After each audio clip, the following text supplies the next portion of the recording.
네, 여러분 안녕하십니까? 무선생의 투자 강의 네 번째 시간 돌아왔습니다. 제가 여러분들하고 같이 의견을 나누고 시도하는 것은 패턴 분석, 시스템 분석, 코딩, 복잡계 사고, 여러 가지로 갖다 붙일 수 있는데 여러분들 이렇게 접근하세요. 기술적 분석이나 그 가치 분석의 세상이 하나 있다면 제가 접근하는 거는 수학, 통계학, 물리학 이런 것들의 기초 지식, 그러니까 뉴턴의 3법칙, 우리가 가속도의 법칙, 관성의 법칙, 작용 반작의 법칙 이런 것들을 응용을 해서 주식시장에 2,000개 이상 넘는 종목을 패턴화시켜서 시스템 구조화시키는 작업입니다. 이렇게도 접근해 보시란 얘기예요. 무슨 얘기냐? 여러분들은 자꾸 인간이니까 사고를 하시죠? 그런데 앞으로 세상은 시스템 사고로 기계 군단에 의한 알고리즘 매매가 더 세상을 지배할 겁니다. 그러면 이 알고리즘에는 여러분들로 하여금 이렇게 생각하게 유도해서 자기의 탐욕이나 공포를 이용해서 이익을 극대화시키는 기계 알고리즘이 있을 겁니다. 거기에 판판이 당해요. 그렇기 때문에 여러분들한테 이런 시스템 사고, 시스템 엔지니어링, 시장은 에너지다, 시장은 각도 이런 것들을 단어화시켜서 여러분들하고 같이 훈련을 해드리고 있습니다. 오늘은 그 네 번째로 시스템 사고로 종목 찾기입니다. 여러분 그러면 어떻게 찾는데 코딩을 해보세요. 만약에 여기 보시면 이제 공약집, 여러분들 이 공약집을 읽으셔갖고 이 공약집에 연결되는 여러 가지의 단어들, 지역별 SOC, 2030년 부산 엑스포 유치, 그 다음에 지하화, 그 다음에 도시 재생, 용산 이전에 따른 개발, 여러 가지의 이런 단어들과 연결된 종목들을 풀을 만들어서 여기서 소팅 시켜갖고 3개에서 4개만 선택해서 저는 3개만 선택하길 바랍니다. 그리고 나서 종목 선택한 다음에 X축, Y축, Z축에 놓고 매매 종가를 보면서 실전 매매하는데 여러분들 이 그림이 굉장히 어려울 거예요. 무슨 높은 이렇게 종형을 보이고 있고 옆으로 기는 것도 보이고 있고 이런 것들이 다 뭐냐면 각도입니다. 나중에 보면 자세하게 설명이 될 겁니다. 한번 보시죠. 그래서 이게 2,000개 종목에 예를 들어서 여러분들 앞으로 제가 이런 예를 들을게요. 앞으로 부산 가덕도 신공항을 추진하겠습니다. 라고 정부의 발표가 예상된다. 그럴 때는 거기에 관련된 종목들을 여기는 부산산업, 그 다음에 시멘트 쪽 종목들 부산산업이나 그 다음에 건설 쪽에서는 그쪽 지역과 관련된 건설주들 그리고 토목, 그 다음에 해저 케이블 이런 것들로 KT 썸마린 하나 선택하든지 부산산업을 선택하든지 아니면 단골 메뉴로 그런 얘기가 나올 때 한국선제나 동방성기 이렇게 선택을 할 수 있겠죠. 거기에서 한국선제는 이미 어마무시하게 급등을 한 상태입니다. 그래서 나머지 종목들을 조절해 갖고 여러분들 이렇게 X축, Y축, Z축에 넣어보는 거 이게 똑같은 개념입니다. 그리고 이게 이제 이해가 잘 안 되실 거예요.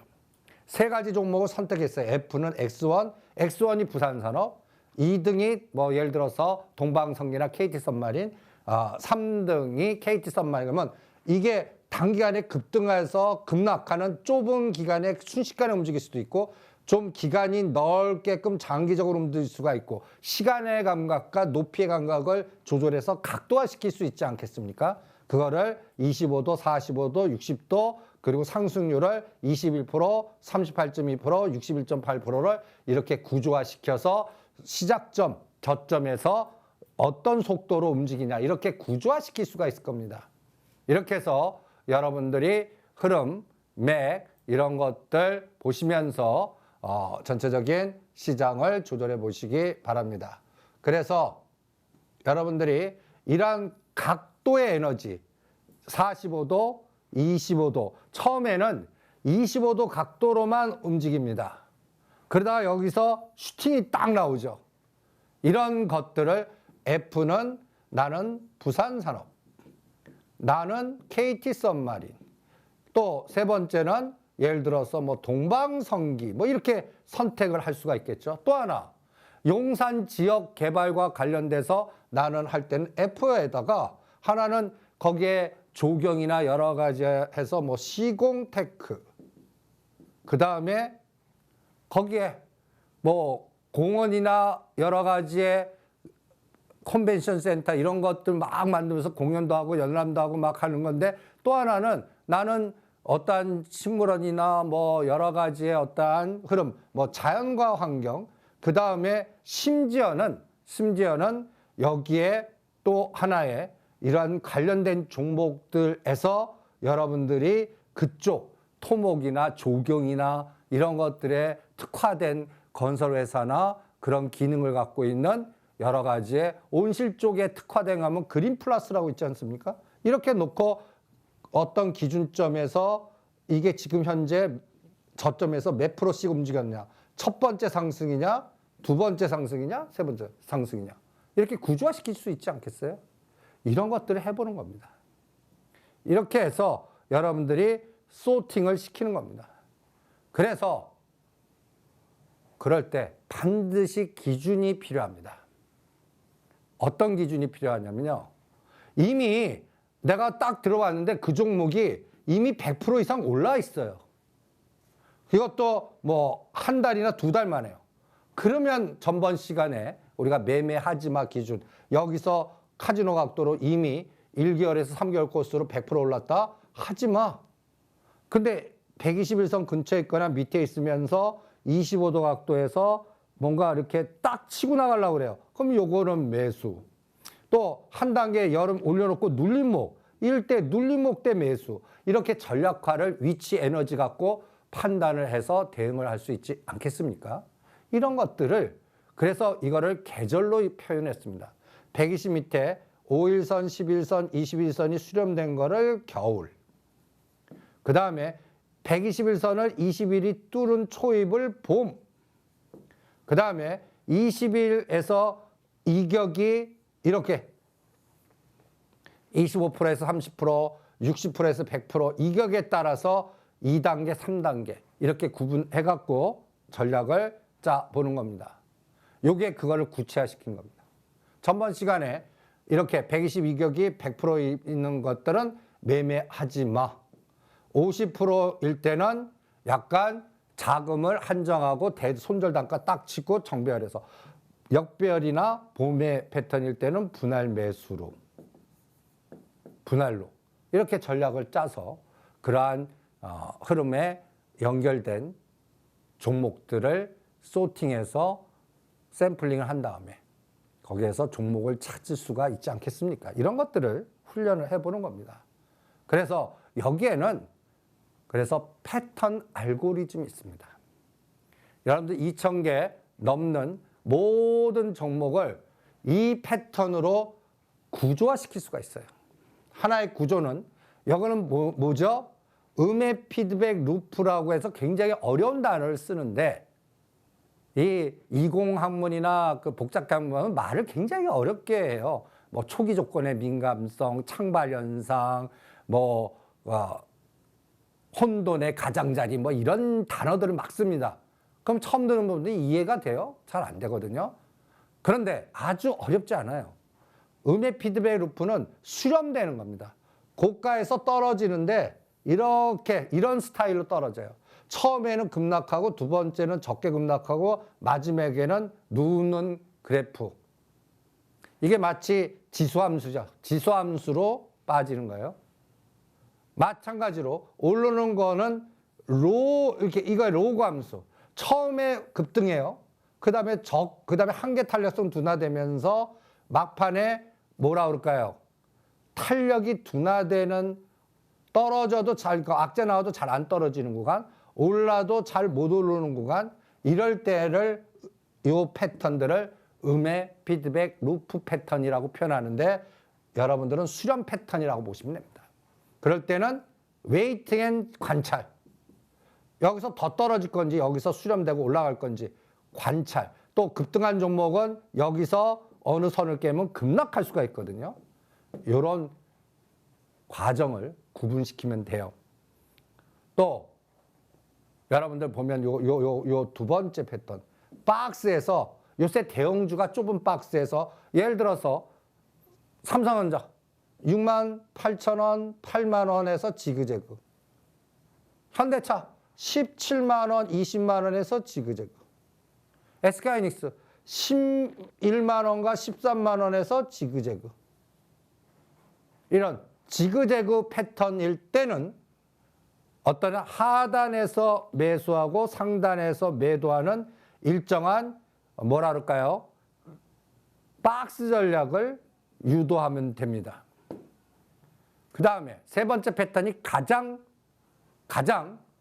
뭐라 그럴까요? 의사결정을 잘하냐 못하냐에 따라 큰 차이가 나는데 하나는 이렇게 급등하는 패턴이 지수함수로 급락하는 것. 그러면 초기에 25도, 45도, 60도. 그럼 초기 파동에서 사서 급등까지 바앤홀드하는. 이걸 인계점, 요 각도의 큰 변화가 나오는 점을 인계점이라고 합니다. 변곡점, 인계점, 변화의 구간. 이런 것들. 근데 떨어지는 것도 마찬가지예요. 여기서 급락을 합니다. 그러니까 초기에 떨어지기 전에 파는 인계점에서의 의사결정. 여러분들 2,000개 종목을 이렇게 구조화시켜 한번 보세요. 그러면 모양이 지수함수, 로그함수. 여러분들 이게 이제 고등학교에서 가르치나요? 중학교에서 가르치나요? 저는 중학교 때 배운 것 같습니다. 지수함수하고 로그함수. 이런 지수함수의 초입 단계에서 사서 이 급등 파동 나올 때까지 바앤홀드. 그리고 이렇게 급등한 종목들이 한계 탄력성이 둔화될 때는 매도하거나 어느 선을 깨면 손절하겠다는 아니면 이익을 익절하겠다는 하나의 기준선을 정하는 패턴. 그래서 이거를 지수함수, 로그함수 패턴으로 구조화시키는데 이걸 더 세분화시키면 이렇게 구조화시킬 수가 있습니다. 하나는 상승 에너지. 요새 테마주의 패턴 종목이 이런 패턴들을 봅니다. 뭐 시멘트 관련된 거, 철강 관련된 거, 그 다음에 또 우크라이나 작황이 나빠질 것 같은 거에 따라서 에그 인플레이션이 나오고 그래서 뭐 비료 관련주들이 이렇게 뭐 한국사료라든지 그 다음에 효성 B&B라든지 이런 것들이 급등하다가 어느 선에서는 이렇게 수직 급락을 하죠. 그러니까 이런 각도가 카지노가 60도일 때는 어느 선을 깨면 무조건 끊고 나온다와 여기서 리스크를 121선의 이격, 121, 6개월 동안의 평균값에서 얼마나 멀어지나. 멀어질수록 위험한 겁니다. 멀어질수록 여러분들은 환호하지만 실전에서는 리스크 관리를 철저히 해야 됩니다. 오히려 여러분들 이제 다음 패턴을 보실까요? 찾을 때는 싸게 사야 됩니다. 이런 패턴을 찾으세요. 처음에 급락하고 해서 옆으로 횡보하는 그러다가 거래량이 증가하면서 이제 상승 파동으로 돌아서는 요새 이런 패턴들이 유행합니다. 요새 리오프닝 관련주라든지 심지어는 5G라든지 IT주라든지 이런 것들 중에 갑자기 1, 2, 3 오늘은 뭐 상수도 교체에 의해서 뭔가 미래 관련돼 갖고 성장성이 예상된다 해서 뭐 한국주철관이라든지 그 다음에 또 동양철관이라든지 상수도 관련된 뭐 뉴버텍이라든지 이런 종목들이 대량 거래시키면서 올라. 근데 첫 번째는 올려놓고 꼬리 달립니다. 그러면서 거래가 형성되는데 그 다음에 파동이 중요하겠죠. 그래서 이런 패턴들을 찾아보시고요. 그 다음에 이런 패턴 보이는 종목들을 조심하십시오. 지금 IT에서 LG 이노텍, 주성 엔지니어링, 코리아 서키트, 대덕전자 이런 종목들이 이제 급등 파동에서 바닥에서 더블 상승 다음에 갈 것 같으면서도 잘 치고 나가지 못해요. 그러다가 어느 순간에 급락을 하는. 그러니까 이러한 상승 에너지가 둔화됐을 때 IT 중에서 이미 삼성전자를 죽였는데 그것보다 삼성전자 죽을 때 SK하이닉스 죽을 때 반대로 뭐 실적이 증가했거나 급등해 갖고 시장을 주도했던 종목들. 그런데 어느 선부터는 52주 최고가 갔어도 더 치고 나가지 못해. 이럴 때가 상승 에너지 둔화에서 이 로그함수 이렇게 평평하게 될 때는 어느 순간에 조그만 악재에 의해서도 급락하게 되어 있습니다. 멀지 않게 작년 10월, 11월만 봐도 여러분들 메타버스 관련되라든지 게임이라든지 위메이드, 에코프로, 첨보 이런 종목들이 고가에서 대롱대롱 매달려 있다가 이렇게 수직 급락해갖고 반토막, 3분의 1 토막 되는 거 많이 경험하셨잖아요.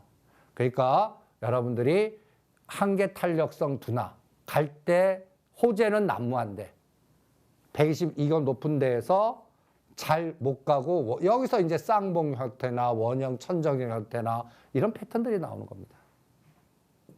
그 다음에 요거는 떨어질 때 처음에는 하방 경직성이 있어요.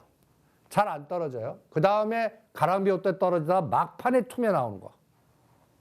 이럴 때 막판 투매 때 매수입니다. 떨어지는 칼날 잡아라. 그러면서 다중 바닥 패턴 보일 때 모으는. 이럴 때는 떨어질 때 3번 각도로 떨어지는 거는 한 번에 풀베팅을 사는 게 아니에요. 2번 내지 3번에 나눠서 사보는 이런 패턴을 알고리즘화 시켜갖고 체크를 해보시기 바랍니다. 그 다음에 상승 후 아까 얘기한 대로 지그재그 파동. 이 박스의 지그재그 파톤은 요새 농심이라고 치면 여기가 34만 원 가면 때려고 27, 8만 원만 오면 사는 의미 있는 고점, 의미 있는 저점이 궤적화됩니다.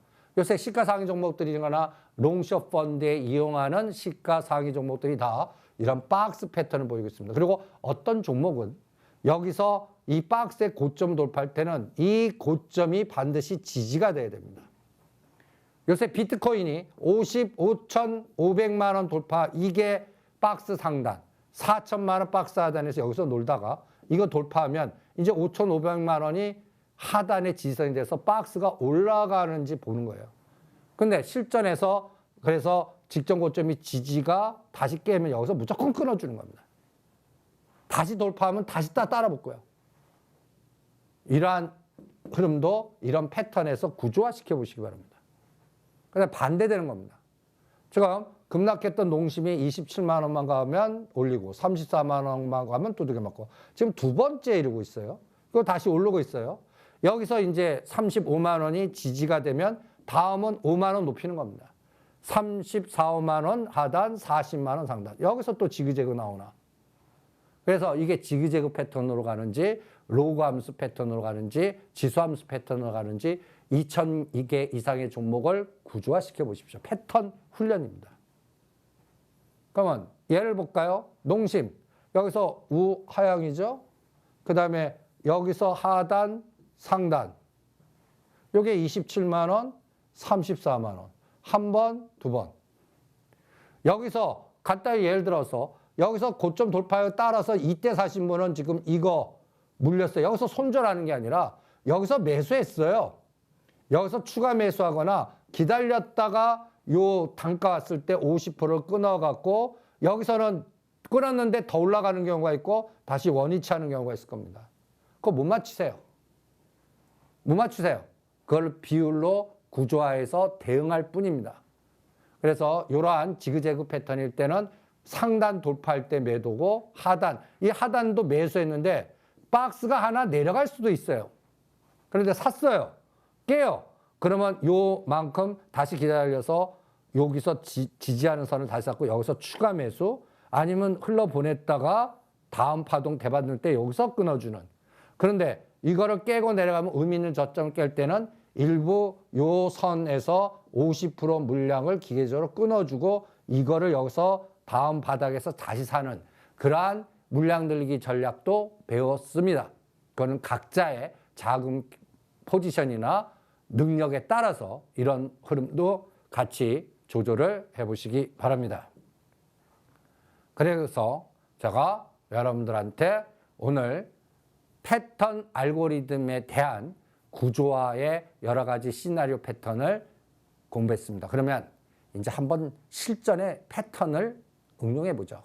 여기서 패턴에 응용할 때는 시장에 영향을 주는 여기서 초기 조건이라고 합니다. 초기 조건, 끌게라고도 표현합니다. 끌어당기는 매개체, 아니면 모멘텀이라고도 표현합니다. 제가 여러분들 뚱딴지 같이 바스프의 독일의 유명한 화학 비료 회사를 딱 설정했는데 처음에는 이렇게 45도 각도가 아닌 한 25도 각도 떨어졌다가 반등 나왔다가 여기서 60도 각도로 급락을 합니다. 이때가 2월 달 우크라이나 러시아 전쟁이 발발할 때 시점에서 급락 패턴입니다. 이게 뭐 하는 게가 비료, 사료, 화학 관련된 독일의 가장 큰 회사이기 때문에요. 여기에 따라 우리나라는 한국 사료라든지 그다음에 효성 BMB라든지 효성 OMB라든지 뭐 조비라든지 같은 비료 사료 업체들이 이것이 급락할 때 작용 반작용으로 급등한 패턴을 여러분들이 경험을 하셨을 겁니다. 이쪽은 간단히 예를 들어서 우크라이나가 전쟁으로 해갖고 노이즈가 커지고 생산이 격감을 하게 되고 그렇게 되면 그 영향 속에 공포 속에 독일이 가장 치명상을 입을 거고 가스나 여러 가지 먹거리나 이런 데에서 거기에 연결돼서 이런 투매 파동이 나왔던 겁니다.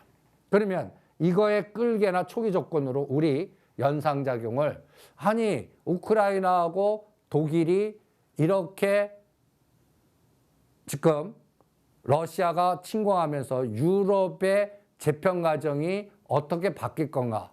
이거는 여러분들 매크로 분석으로 수많은 사람들이 얘기를 합니다.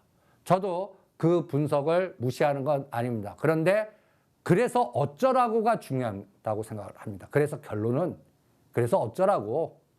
나는 여러분들 미국 변동성이나 금리에서 그래서 어쩌라고가 우리는 딱 테슬라만 집중적으로 매매하자. 비트코인만 집중적으로 매매하자. 그래서 어쩌라고 전략을 유도해서 공포 때 비트코인이나 4천만 원대, 그 다음에 테슬라 700불 때 사갖고 이번에 1000슬라 넘어가고 1100불까지 갔을 때 다 팔아드렸죠. 마찬가지입니다. 그러면 여러분들 글로벌 매트릭스로 여러분들 유럽과 앞으로 우크라이나 러시아 전쟁이 어떻게 될 것 같습니까? 그걸로 인해서 자원 패권 전쟁이 나올 것 같지 않습니까? 그리고 미국은 어떤 전략을 세울까요? 중국은 또 거기에 어떤 전략을 세울까요? 아주 머리가 굉장히 복잡하죠. 그럴 때 과거로 몸을 이동합니다. 그래서 과거에 이런 흐름이 지금이 어떻게 됐고 이게 현재 상황에서 어떠한 에너지를 줄 건지 판단을 하는 게 굉장히 중요합니다. 이거를 빅데이터 데이터 마이닝이라고 합니다. 종목의 과거 스토리를 찾고 팔로우더맨하고 여러 가지 분석 데이터를 읽고 판단하는 기준이죠. 그럴 때 저는 2012년도와 2016년도 때 우리는 간단히 해서 MB 정부가 끝나고 박근혜 정부로 넘어가고 미국은 오바마 대통령이 오바마 독트린으로 해서 2012년도에 여러분들 대통령 당선되자마자 여기를 방문합니다. 미얀마, 라오스. 아니 미국 대통령이 당선되자마자 피벗 투 아시아라는 빅데이터를 만들고 그 다음에 오바마 독트린 만들면서 왜 미얀마, 라오스 여기를 갔을까요? 지금 이때 당시에 중국은 미얀마, 라오스를 갖다 해서 부동강 1대1로 전략으로 계속 남하 정책을 쓴 겁니다. 그걸 막으려고 오바마 독트린을 만들고 간 겁니다. 이때 여러분들이 보시면 이때 피벗 투 아시아. 그런데 결론은 미국이 졌습니다. 피벗 투 차이나가 된 거예요. 왜? 라오스하고 캄보디아에 친중 정부가 들어서서 여기에 부동항이 생긴 겁니다. 이 부동항이 생긴 게 뭐가 중요한데 이게 어마무시하게 자원, 물류나 그 해양 일대일로의 경로나 경비나 여론가에 굉장히 중요한 변곡점이 된 겁니다.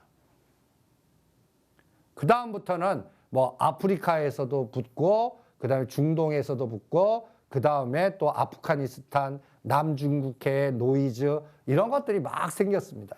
그런데 가장 결정적인 거는 피보트 아시아가 피보트 차이나로 바뀌었고, 이게 여기에 중국의 그 캄보디아 쪽에는 림 해군기지로 여기 중국이 부동항을 획득한 겁니다. 그 다음에는 라오스를 군사정권으로 유도해서 친중 정부를 만들어 놨습니다. 그래서 여러분들 이런 얘기 들어보셨죠? 말라카 해협.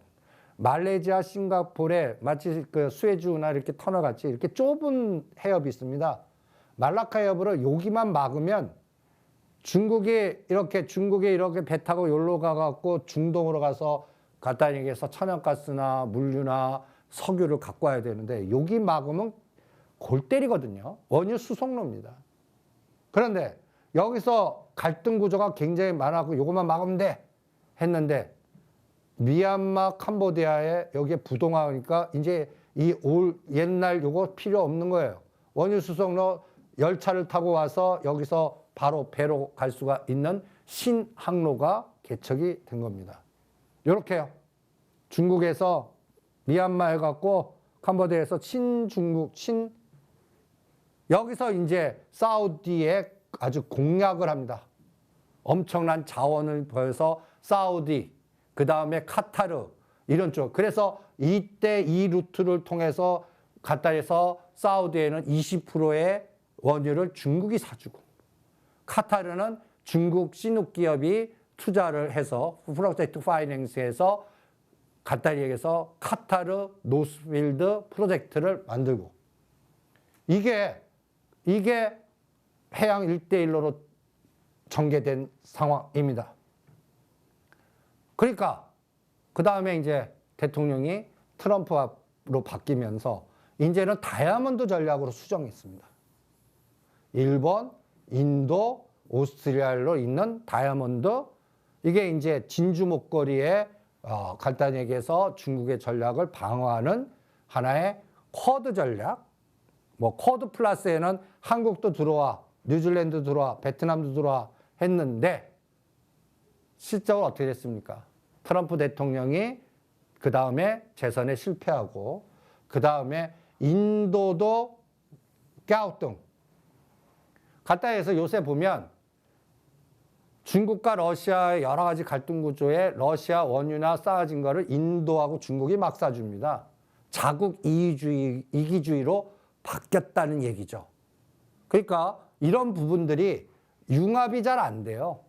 그래서 새로운 경제 시스템을 만들기 시작하고 지금 미국의 바이든 정부는 새로운 경제 시스템을 만들고 왜?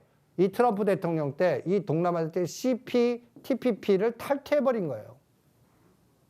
이것도 굉장히 큰 그리고 아프가니스탄 또 철수해버리고 이 아프가니스탄도 여러분들 굉장히 중요한 포인트가 또 사우디는 일단 중국이 갖다 얘기해서 아람코 상장시키고 중국에서 계속 자기네들 걸 사주니까 지금 자원이 커지니까 이제는 스마트 시티, 네옴 시티라고 하는 여러분들 이 네옴 시티라는 이 거리가 170km입니다.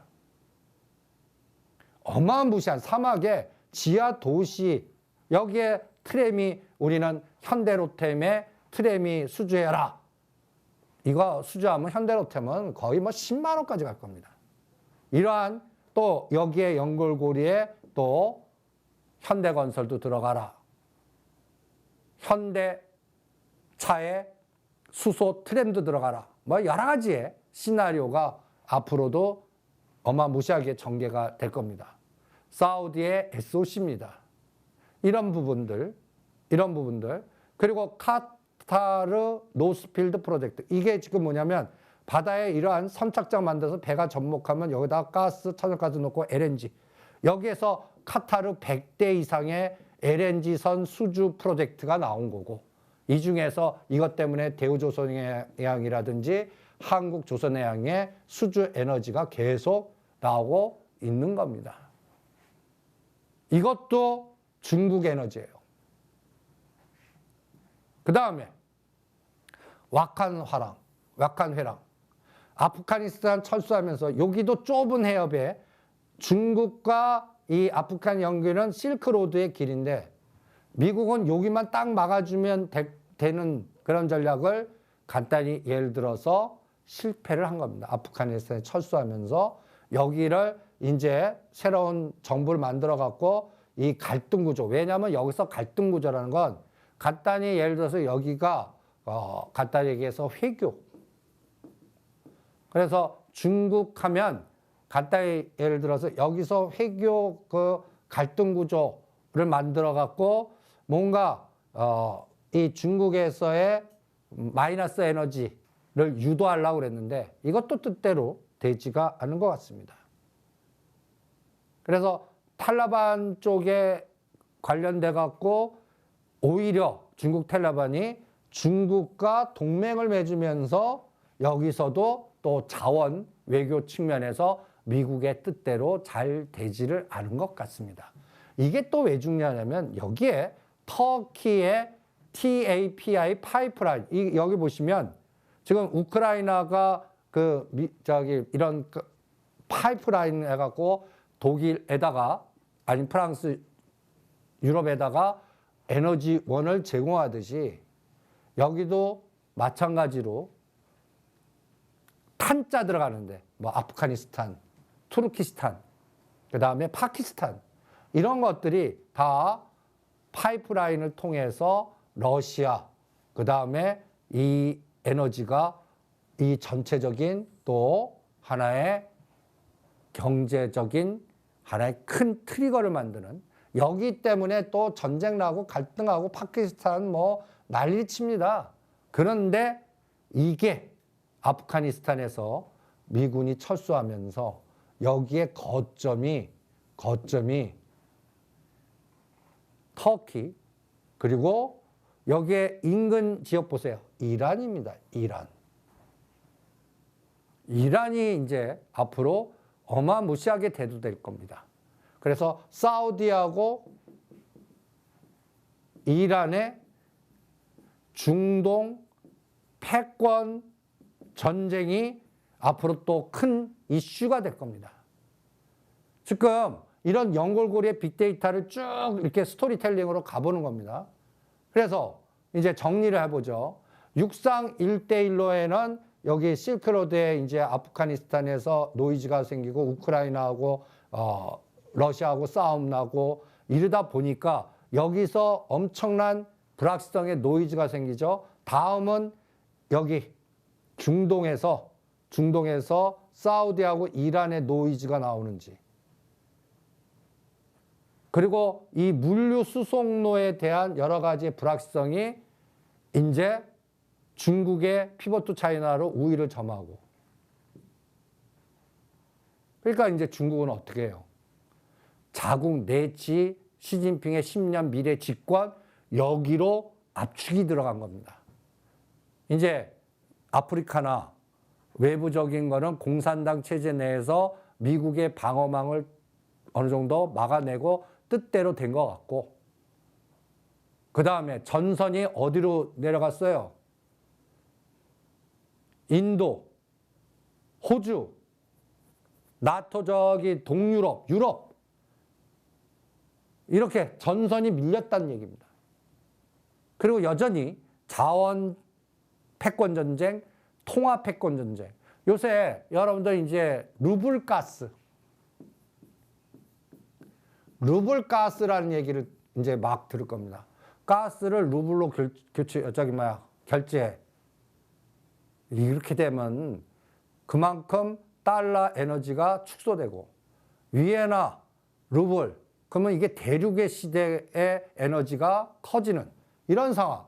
근데 이제 중국은 내칠해서 홍색 전략, 공동부유 들어가면서 뭐 게임이나 인터넷 사양산업 뭐 이런 것들 죽이기 시작하면서 여러분들 장기 집권의 포석을 딱 지금 만들고 있는 겁니다.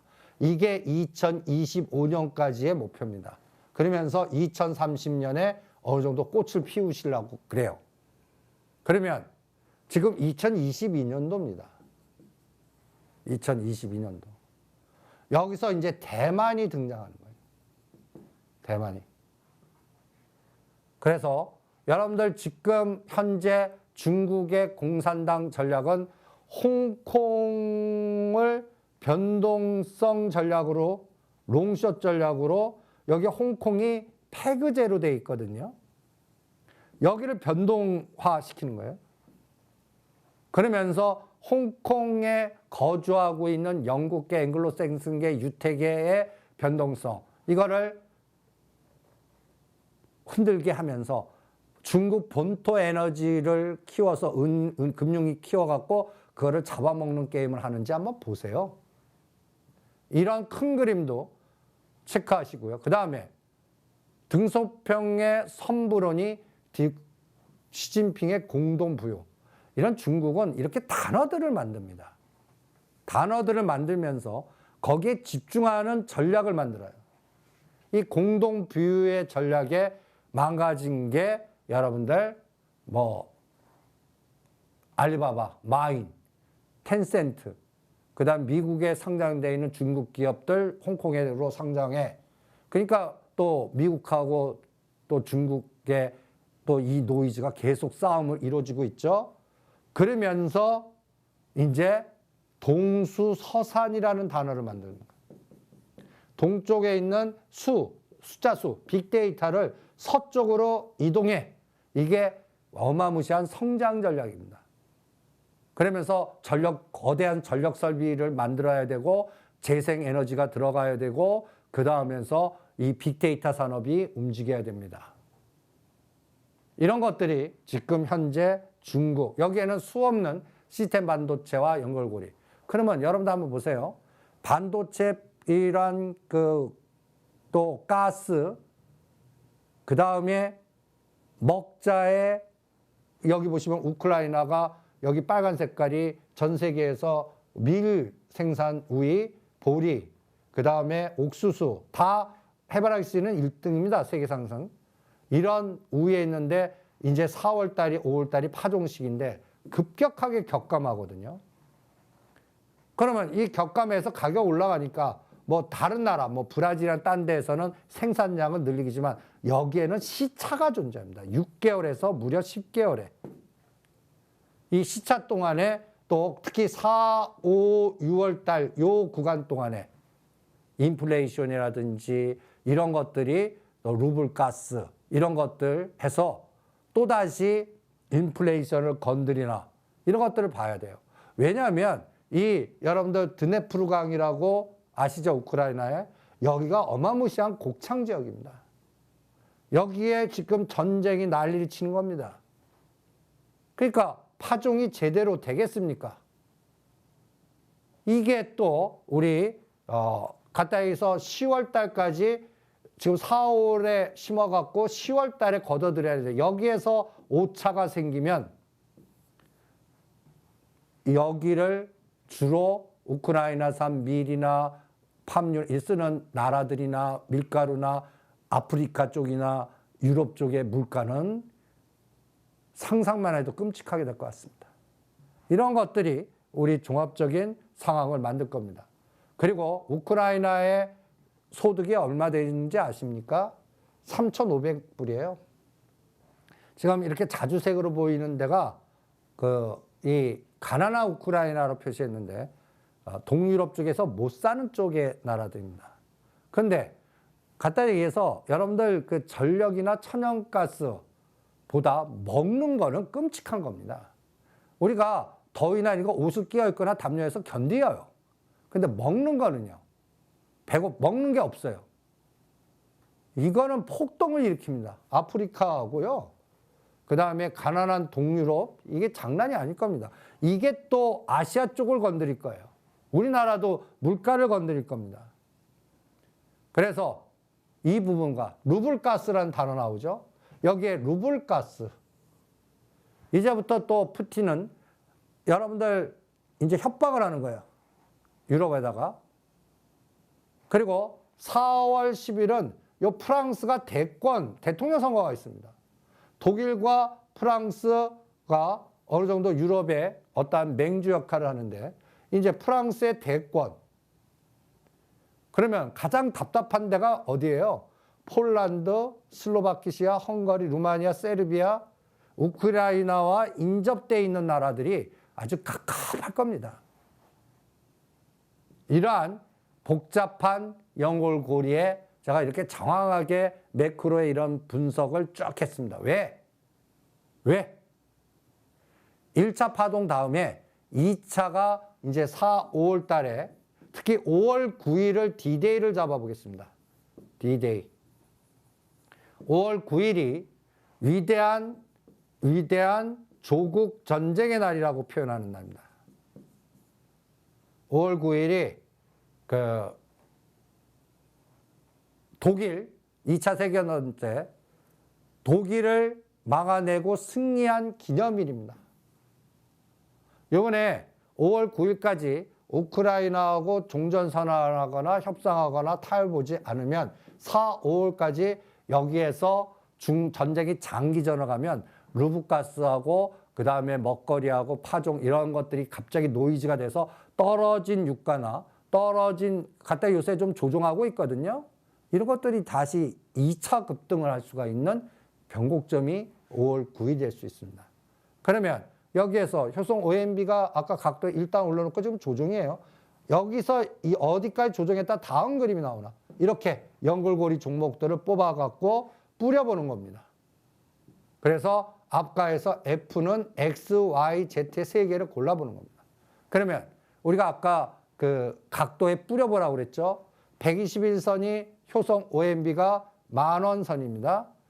지금 7,000원에서 18,000원까지 더블 이상 갔다가 그러니까 여기 16,000원부터는 매매하지 마. 그러다가 지금 12,000원, 13,000원까지 눌림목 주면 이제 여기서 눌림목 매수. 다음 순환. 이런 것을 전략화시킬 수 있지 않겠습니까? 경롱은 아직까지 크게 못 갔습니다. 122선에서. 위치 파악 아닌가요? 그러니까 12,000원대는 눌림목 매수. 조비 25,000원대 팔으라고 그랬거든요. 21,000원과 22,000원대 또 눌림목 매수. 이러면서 이제 다음 단계 에너지가 4, 5, 6 코스로 나오는지 체크를 해보는 겁니다. 선진 다 비슷비슷하죠. 남해와 한 단계 올려놓고 120선 눌림목. 농우바이오 1단계 올려놓고 눌림목. 그 다음에 아시아 종목 1단계 올려놓고 눌림목. 대부분들 이쪽 종목들 군이 또 TYM이라고 합니다. 이게 구동양물산입니다. 굴삭기라든지 농기계 관련돼 갖고 이게 또 이거는 왜 또 뚱따지가나 미국 간단히 해서 우크라이나가 작황했어요. 그러면 미국산 밀하고 이쪽에서 가만히 있겠어요? 작황을 늘리니까 굴삭기 수요가 더 증가하겠죠. 이런 것들이 또 대동기계라든지 또 동양물산의 에너지. 그린 플러스. 이거는 먹거리가 에그 인플레이션 내면 우리 화두에 무슨 단어가 딱 들어와요? 스마트팜. 스마트팜.